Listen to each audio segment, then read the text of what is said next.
Hi people, welcome to another episode of Field of Play. My name is Ellie and today we're talking about the Black Meteors exit from the AFCON Under-23 Championship and also Asamoah Gyan and the World Cup Pot B that Ghana have been placed in.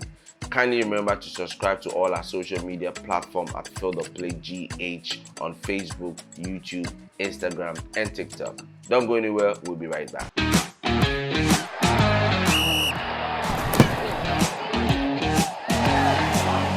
Hi people, welcome back. So the Black Meteors exited the AFCON Under-23 competition currently going on in Morocco. I mean, we all had hopes that they were going to qualify and make it to the next round, but unfortunately they just needed a win with their game against Guinea, but they were not able to manage a win. They got a draw, which is not good for the Black Meteors. So they've currently arrived home and some of the players have gone to their various clubs and things. It was a very, very sad performance for the Black Meteors. But actually in this game, they played very well. They scored the first goal in the first half, went into the second half. They were not able to add onto the tally and Guinea came back and scored one goal in the dying minutes of the game, making it 1-1 in this particular game, therefore making them qualify in second place in their group with Morocco.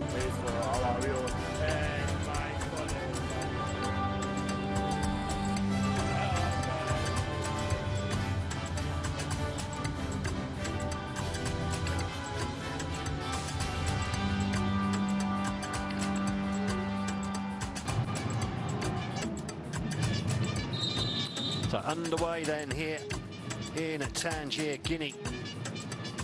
We only need a draw or better in order to progress to the semi-finals. In red and yellow, kicking from left to right, but it's Ghana immediately on the attack and a spectacular attempted volley. Not been found yet. In fact, they've lost the ball here. This could be really dangerous for Ghana if Guinea can find their way on the counter-attack, but that one broke down quickly. Just as well for Ghana because they were outnumbered for a moment there. That's good play out from the back. Here's Essian. Particularly well for Haroya this time though. And they've given the ball away cheaply at the back here. Well, Guinea a little bit jittery in the opening minutes. Giving the ball away in their own third of the pitch a couple of times already. Haven't really managed to on the counter-attack, spreading it wide over to this near side to Suma. Suma runs it, his man cuts inside, lets fly, but well, the keeper didn't take it first time. A little taste of the danger that Guinea can pose, especially on the counter-attack. Plenty of pace up top. Plus the runners coming from midfield into the game. That's better though. Nicely turned on by Kamara to Agwibu. Agwibu cuts inside. He's got 2-3 players on him. Has a go with the shot. Picked up by Fofana. Slightly skewed. 25 players to spread. Nice play from Suma. Make a hay here, but now it's Guinea coming forwards and there's an overlap on the left-hand side and there's a deflected shot. Panic stations at the back as Yegbe kicks the ball out of his own goalkeeper's hands. Cisse charging forward, the shot from Agwibu. Deflected across the goal. Yegbe taking no chances. He's got the goalkeeper right in front for attack. Surging run from Kamara. Still Kamara. Well, cuts it back and it's been blocked the shot by his own player. Oh, Brice Fofana had a virtual tap in there and it was blocked by Agwibu. Pretty much on the line. Should have been 1-0 Guinea. Here's another look. Great run from Usman Kamara. Did really well to pick out the cross.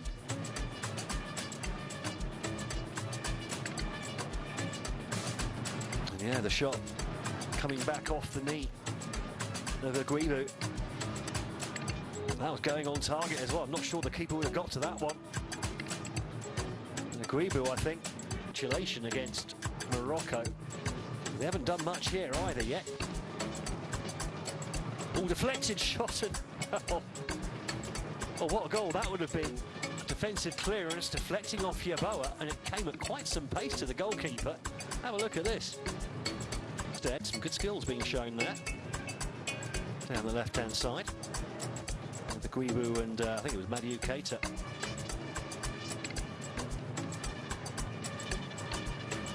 Rory Keita, the goalkeeper, brings the ball forward, but rather mishits that. Maybe an opportunity here for Ghana if he doesn't get back in goal quickly. To slip from the defender as well. It's a 3-on-2 here for Ghana.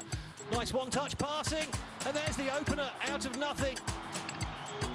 A mistake in midfield, a slip from the defender, and Emmanuel Yeboah has notched his third goal of the tournament. In fact, his third goal in 2 games. Came on as a substitute in the first game for Ghana. Scored twice. The ball was given away. Then there's the slip there from Mohamed Souma. And the keeper never really got back into position, having given the ball away in the first place. Ghana finally a bit quicker, moving the ball forwards.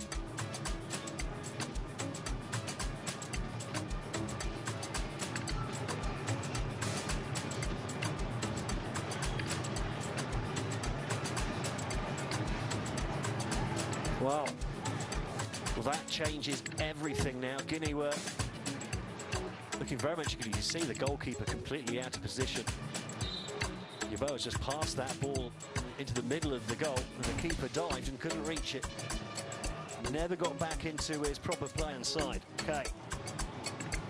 Manages to get the cross in. The keeper didn't come for it, which was slightly peculiar. And the shot from the edge of the area. Flying save from Keita. That, by the way. Cross comes into the edge of the area and it's headed open like it was Terry Yegbe. Wrong ball. Ball is well picked up on the edge of the area. It's teed up for the shot and that's whistled over the crossbar. Wells. Whipped in again. The header comes in. Brilliant save from the keeper. Ibrahim Danlat clawed that one away. Good delivery. I think it's come off the post, not his hand. Have a look at the replay. Yeah. Oh. Last chance saloon now for Guinea. Half an hour to rescue their tournament. Whipped in, headed away. On the volley! Oh, what a strike! Guinea back on level terms. And what a strike, 30 yards out on the volley. And he's drilled it into the corner.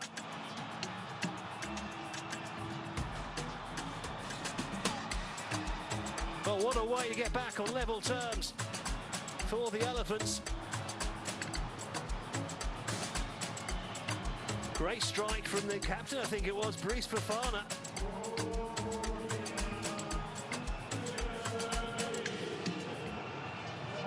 First goal of the tournament for him, the ball headed out. And he's drilled it from the edge of the area. Not sure if it took a deflection or not. We get a better look here. I don't think it did. It may have taken a slight touch off Adjei. Can't tell from that angle.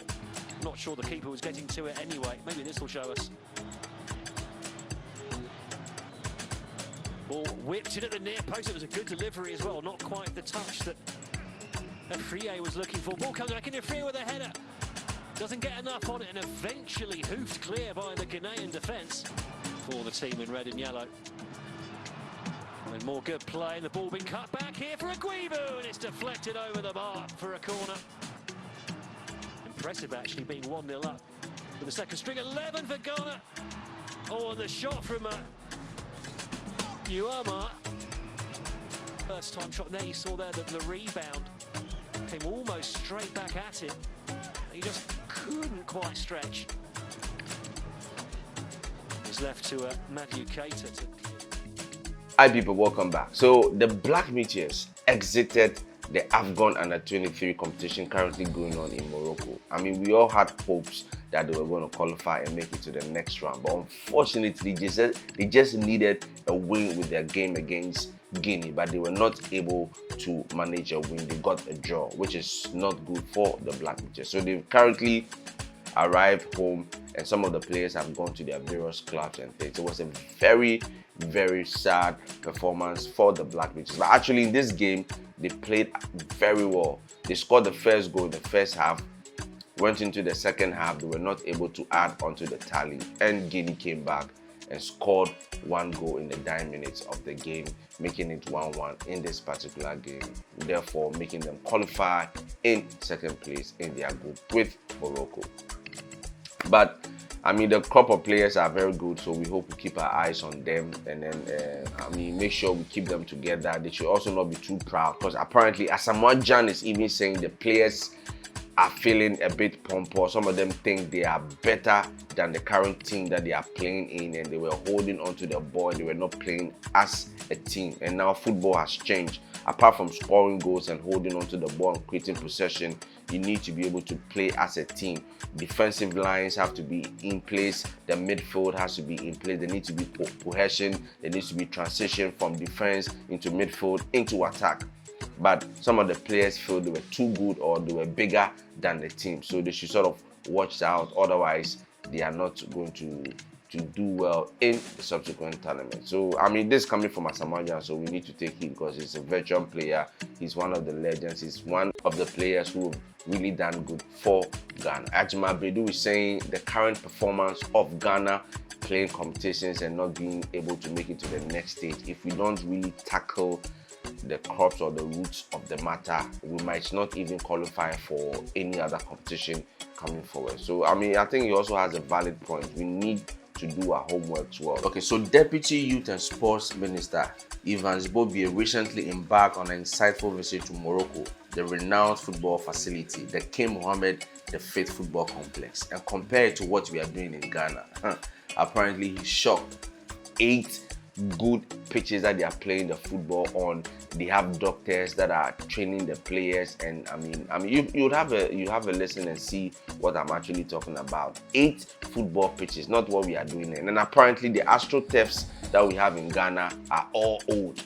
They are past. Now they are doing synthetic with a mixture of natural. In terms of the grade we are using here is the very first AstroTurfs that came several years ago, and Europe have stopped using it, and they are using a mixture of artificial and then natural grass, which is more softer, which helps the players not to get injured and everything. So there's a lot of investment that needs to be made in our local game. And you know our people are doing their best, but they need to do more.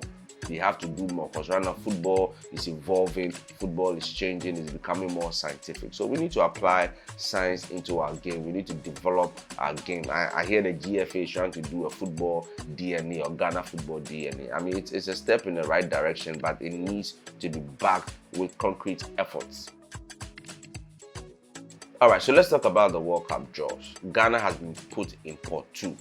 This is a very dangerous pot. And then Nigeria is in pot 1. Now I'll give you a list of all the teams in their various spots. So the draw is going to take place on the 12th of July to actually determine the teams that are going to qualify for the competition in 2026. Okay, so this means Ghana could potentially come up against Egypt, Algeria, Ivory Coast, Cameroon, and Tunisia. And I think, yes, to be at the best level of this competition, you have to play against the best. So if you're able to play against these teams and qualify, yes, then we all put our faith and our hopes in you. Now, the qualifying draw will see 9 countries placed in a group of 6 each. Now, with the winner of each group advancing to the 2026 World Cup competition being held in Mexico, Canada, and the USA. Now, 4 second best teams will play in a mini tournament, with the winner eventually making it off into the international playoff or into an international playoff for a slot in the competition. Now let's have a look at the slots and the current teams or the various teams that are in the pots. So in pot 1 we have Nigeria, Senegal, Algeria, Morocco, Tunisia, Cameroon, Mali, Egypt, and Ivory Coast make up pot 1. Now this is a very difficult pot, but the good thing is they are not going to play each other. Now they are going to be playing teams from the other pots. So for instance, teams from pot 1 can play teams from pot 2. So that's how it's going to go. So Ghana could come up against any of these teams, which is going to make things very difficult for us. In pot 2, we have Ghana, Burkina Faso, South Africa, Cape Verde, Congo, Guinea, Zambia, and Equatorial Guinea. In Pot 3, we have Angola, Benin, Kenya, Tanzania, Congo, Uganda, Madagascar. In Pot 4, we have Mozambique, Gambia, Sierra Leone, Togo, Tanzania, Zambia, Central African Republic, Malawi, and Libya. Okay, so in Pot 5, we have Niger, Comoros, Sudan, Rwanda, Burundi, Ethiopia, Eswatini, Botswana, and Liberia. In Pot 6, Lesotho, South Sudan, Mauritius, Chad, Sao Tome, Djibouti, Seychelles, Eritrea, and Somalia. So these are the groups in the various spots. They are going to do the draw on the 12th of July, and Ghana could be coming up against any of the teams. I pray that we get a very tough group so that when we qualify, we know we really qualify. It's not that they are going to play with their hearts, go to the final tournaments and not really put up a good performance. Thanks once again for watching another episode of Field of Play with me. My name is Ellie. Kindly remember to subscribe to all our social media platforms at Field of Play GH on Facebook, YouTube, Instagram, and TikTok. See you next time. Bye-bye.